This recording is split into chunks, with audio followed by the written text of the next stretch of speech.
大家好, сайн байцгаана уу? Хятад хэлний огш маань байна. За өнөөдөр бүгдээрээ тэр эрэхтэй кино үзэх дуртай гэсэн өгүүлбэрийг баг зэрэг өөрчилж сурцгаая.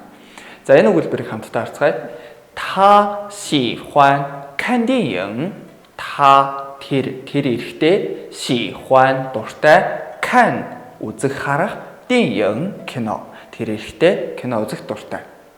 Тэгвэл энэ өгүүлбэрийг баг зэрэг өөрчлөөд та弟弟喜欢看美国电影.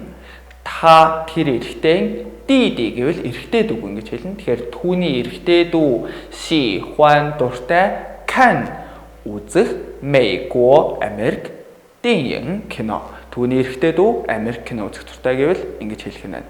За тэгвэл багш та айдас нэг асуулт асууя. 你喜欢看哪国电影? 你喜欢 дуртай看үзэх 哪国 аль улс. На гэдэг нь аль ямар гэсэн утгатай. Гуо гэвэл улс байх нь. Тэгэхээр 电影 мөн адил кино. Тэгэхээр нийлээд чи дуртай үзэх аль улсын кино вэ? Тэгэхээр бүгдээрээ гэрийн даалгавартаа багшийнхаа энэ асуултанд хариулах нь байна. За гэрийн даалгавраа хариулахдаа дараах улсуудаас сонгон давтаж болно. За эхнийх нь 中国 буюу Хятад, 韩国 Солонгос улс, 法国 буюу Франц улс. Тэгэхээр эдгээр үгсээс сонгон гэрийн даалгавартаа хариулж тавтаарай. Дараагийн хичээлээр уулзлаа. Түр баяртай. За ижээ.